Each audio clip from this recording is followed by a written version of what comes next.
한참 전이었던가요? 아주 좀 꽤 오래된 것 같은데, 이 유튜브 방송에서 개인전 성공하는 방법 5가지를 이야기한 적이 있었던 것 같아요. 오늘은 여기에 몇 가지를 덧붙여서 미술 전시 마케팅에 있어서 아트페어와 개인전, 어느 쪽이 더 효율적인 것인가에 대한 이야기를 한번 해보고자 합니다. 지금 소리가 많이 울리죠? 전시장에서 방송하고 있는데, 좀 손님이 없어서 그렇지만 울림소리가 큽니다. 양해 부탁드리고요. 지금 오늘 찍게 그림 그리시던 아니면 처음 시작을 하던 개인전을 해보지 않았던 분들이 좀 들어야 될 이야기들이기 때문에 이야기하기 전에 중요한 부분이므로 좋아요와 구독 꼭 눌러주시면 감사하겠습니다. 꼭 눌러주세요. 개인전도 종류가 상당히 많습니다. 첫 개인전 이후에 여러 번의 개인전 하는 것 차이가 크죠. 첫 개인전하고 4번, 3번째, 4번째, 5번째, 10번째 개인전을 대하는 화가들의 자세가 상당히 큰 차이가 있습니다.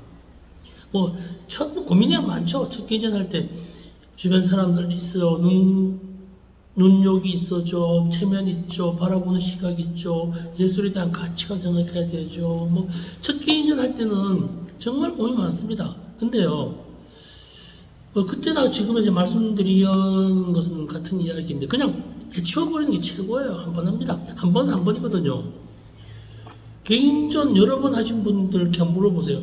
답은 똑같아요. 빨리 해라. 그냥 하라고 합니다. 본인만 두렵고 중요합니다. 그죠? 처음이 있어야 두 번째와 세 번째가 생깁니다. 두 번째는 첫 번째 개인전을 마친 후 마음이 동할 때 하시는 것이 좋을 것 같아요. 왜 그러는가 하면요, 첫 번째 전시 끝나고 나가지고 전시 후유증 때문에 붓 놓는 분들 상당히 많습니다. 그러다가 보니까 두 번째 전시 끝나고 나면은 세 번째 전시는 조금 집중해야 될 것 같아요. 중요한 부분입니다. 세 번째 전시를 하면은 쭉 10번째 전시까지 넘어가더라고요. 직장도 그러잖아요. 한 3년 다니고 나면 7년 다닌다는 얘기가 있듯이 여기 전시도 그런 것 같아요. 3번 하고 나면은 10번, 11번 가고 10번, 12번이 넘어가게 되면 평생 그림을 그리게 되더라고요. 이때부터가 시작입니다. 마케팅의 시작이면서 지인 판매에 집중하는 것이 좋죠. 세 번째 전시, 그때 말씀드리는 거예요. 네, 안녕하세요. 미술만평 290회차 박정수입니다.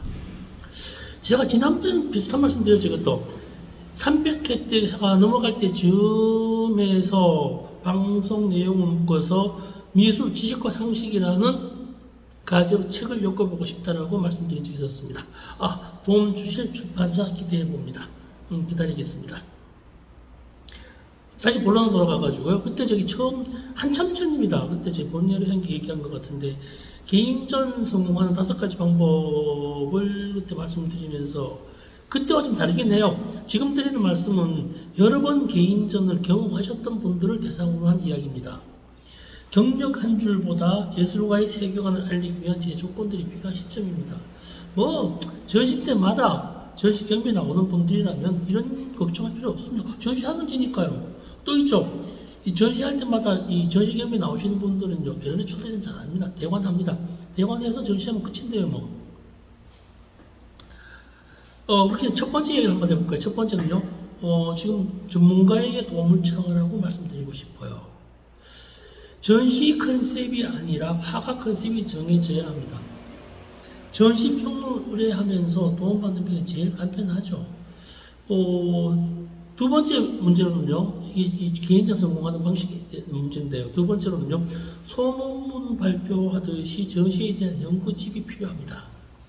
지난 회차에도 말씀드렸었죠. 그때 말씀드린 예술가의 작은 노트가 들어간 인쇄물 꼭 필요하다는 말씀을 드린 바 있었습니다. 세 번째로는요, 누가 가격을 물어오면, 이런 말 정말 제가 싫어하는 말 중에 한 말이 나는데, 지금까지 사은품이 있기 때문에 가격 조정이 힘들어요, 이런 말 하죠. 제발 이 말 하지 않았으면 좋겠어요. 그런 게 어디 있습니까? 구매자 큰 관심 없습니다. 네 번째로는요, 기록을 남겨야 합니다. 가능하다면 영문, 인문, 중문이 같이 수록되면 좋겠지만, 그래도 다 어렵다면 영어라도 번역된 것이 기록되면 좋을 것 같아요. 구글이 기억하는 블로그나 여타의 온라인을 포함해서 말입니다. 마지막 5번째는요, 여기가 마케팅입니다. 오늘 이야기하고자 하는 것에 요 부분 때문에 이야기가 이렇게 길어졌어요. 마케팅에 있어서 개인전과 아트페어 중 어느 쪽이 효율적인가에 대한 이야기를 해보고자 합니다. 여기 5번째 이야기죠. 최근 몇 년 사이에 아트페어에서 그림 잘 팔리는 젊은 작가들 양산되었습니다. 정말 많습니다. 전시 한 번에 10점, 20점 팔리기도 합니다. 지금은 조금 소강 상태에 들었긴 하지만요. 정말 많이 판매가 됐었죠. 뭐 지금 판매되는 거 되게 중요합니다.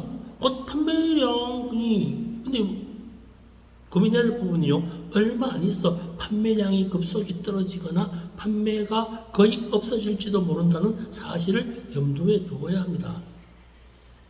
뭐 이들은요, 아트페어에서 잘 팔리는데 뭐 개인전이나 단체에서 잘 안 팔린다는 이야기를 곧잘 합니다. 그런 얘기 하죠. 아트페어에서 그림 대박나고 솔드아웃 되는데 뭐 갤러리에서 그림이 하나도 안 팔려. 이런 얘기를 하죠. 이게 문제가 있다는 겁니다. 벚꽃 축제와 같은 지방 축제에서 잘 팔리는 파전이나 수육이 가게에서도 잘 팔린다는 보장이 없습니다. 지방 먹거리 축제도 마찬가지입니다. 이걸 좀 지방 축제하고 아트페어를 좀 연결시킨다는 건 좀 죄송스럽기도 하고 좀 그렇긴 하지만은요, 파전하고 그림하고 연결시킨다는 그건 아닙니다. 오해하지 마시고요.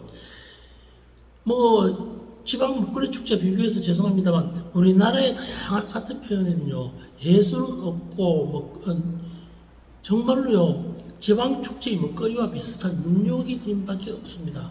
축제는 없고 먹거리만 있다는 비아냥과 닮아 있다고 말씀드리고 싶습니다. 결론부터 말씀드리자면 어떻게 해야 되느냐, 지금부터 어떻게 해야 되느냐, 아트페어 참여 수를 줄이고 개인전에 집중해야 할 시기라고 생각을 합니다. 물론 아트페어 나가지 말라는 말 아닙니다. 미술 시장이 다양화 거대화되다 보니 온갖 종류의 온갖 방식의 아트페어가 등장을 하면서요, 1차 시장, 2차 시장을 마구마구 장악하고 있습니다. 그러다 보니까 작품에 대한 변별력도 사라지고 예술에 대한 품이나 품격이 존재하지도 않습니다. 그러나 이 세상이요, 만만하지 않습니다. 미술품 구매자들요, 인식이 달라지고 미술품을 보는 눈길의 방향이 틀어지기 시작했습니다.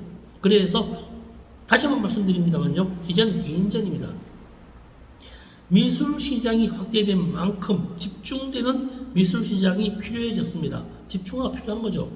섣부른 판단일지는 모르지만 특성 있는 갤러리가 자리 잡게 되는 시점이 되었다고 봅니다. 미술 시장이 보편에 있는 서구에서는 이미 개성 있는 갤러리들이 미술관 대접을 받은 지 오래됐습니다. 이게 지금 보시는 분 마찬가지일 거예요. 하루 이틀 그림 그리다 말 것이 아닌 이상 화가님들도요, 예술과 자신의 코드와 맞는 갤러리를 만나야 합니다. 그래서 자신의 세계관, 자국관을 노출시킬 수 있는 개인전을 추천하는 바입니다. 지금 시기가 그렇게 됐다는 거예요. 지금 상당히 달라지긴 했습니다만 아트페어 또한 자연스럽게 개별화, 특성화, 변별력 이런 것들이 자연스럽게 나눠지지 않을까 생각해 봅니다.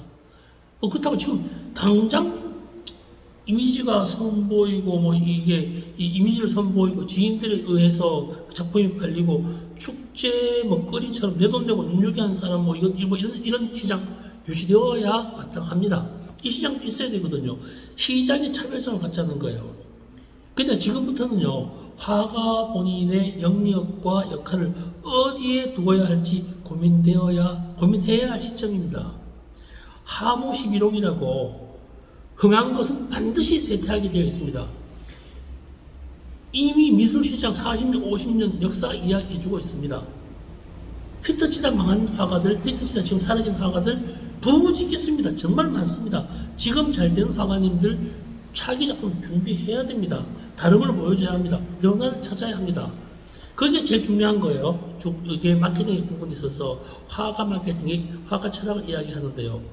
그림을 보는데 화가가 보인다면 얼마나 즐거운 일일까요?